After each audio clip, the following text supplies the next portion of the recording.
కేంద్ర ప్రభుత్వం సుమారు 13,000 కోట్ల రూపాయలు విడుదల చేస్తుందని పోలవరం ప్రాజెక్టు నిర్వాసితులు ఎదురుచూశారని, అయితే కేవలం సుమారు 7 కోట్లు మాత్రమే విడుదల చేసి కేంద్రం చేతులు దులుపుకుందని ఆదివాసీ మహాసభ న్యాయ సలహాదారు అయినాపురపు సూర్యనారాయణ ఆవేదన వ్యక్తం చేశారు. రాజ్యసభలో వైఎస్ఆర్సీపీ మద్దతుతో ప్రతి బిల్లు పాస్ చేయించుకున్న కేంద్రం రాష్ట్రానికి చేసిందేమీ లేదని విమర్శించారు.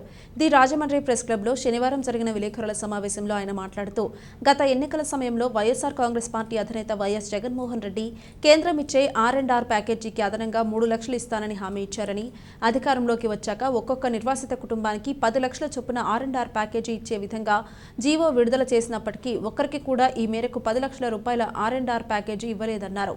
వైఎస్ రాజశేఖర్ రెడ్డి ముఖ్యమంత్రిగా ఉండగా తక్కువ నష్టపరిహారం పొందిన రైతులకు ఎకరానికి 5 లక్షల రూపాయలు ఇస్తానని గత ఎన్నికలలో ఇచ్చిన వాగ్దానం ఇప్పటికీ ఆచరణకు నోచుకోలేదన్నారు.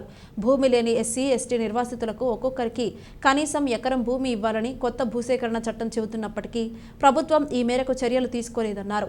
చట్ట ప్రకారం వారికి ఇవ్వవలసిన 2,500 కోట్ల రూపాయలు రాష్ట్ర ప్రభుత్వం వెంటనే విడుదల చేయాలని డిమాండ్ చేశారు.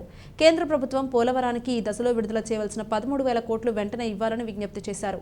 ఆదివాసీ మహాసభ ప్రతినిధులు అరగంటి వీరభద్రారెడ్డి, కెచ్చెల అబ్బాయి రెడ్డి, యలగాడ నాగేశ్వరరావు, మద్దిపాటి సతీష్, పలివెల పోషమ్మ తదితరులు పాల్గొన్నారు. గత ఏడాది జూలై నెలలో మచిలీపట్నం ఎంపీ అడిగిన ప్రశ్నకు సమాధానంగా పార్లమెంట్లో కేంద్ర మంత్రి సమాధానమిస్తూ 13,000 కోట్ల రూపాయలు విడుదల చేస్తున్నాం. ఇప్పుడున్న 41.15 దశలో పోలవరం కోసం 13,000 కోట్ల రూపాయలు విడుదల చేస్తున్నామని చెప్పేసి ప్రకటించారు. ఈ ప్రకటన వచ్చి 9 నెలలు అయినా సరే ఇప్పటివరకు కూడా అమౌంట్ ఏమి రాలేదు. ఎన్నికల ముందు వేస్తారని చెప్పేసి మొత్తం నిర్వాసితులందరూ కూడా ఎదురు చూశారు. కానీ మొత్తం 7 కోట్లు మాత్రమే విడుదల చేశారు.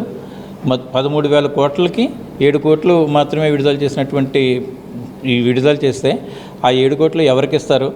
ఇది ఇవాళ ప్రధానమైనటువంటి సమస్యగా ఉంది. కాబట్టి పోలవరంలో కేంద్ర ప్రభుత్వం విభజన చట్టంలో ఉండేటటువంటి విధంగా పోలవరానికి నిధులు కేటాయించలేదు. విభజన హామీలన్నీ కూడా కేంద్ర ప్రభుత్వం విస్మరించింది. కాబట్టి వెంటనే 13,000 కోట్ల రూపాయలు విడుదల చేయాలని ఆదివాసీ మహాసభగా మేము డిమాండ్ చేస్తాం.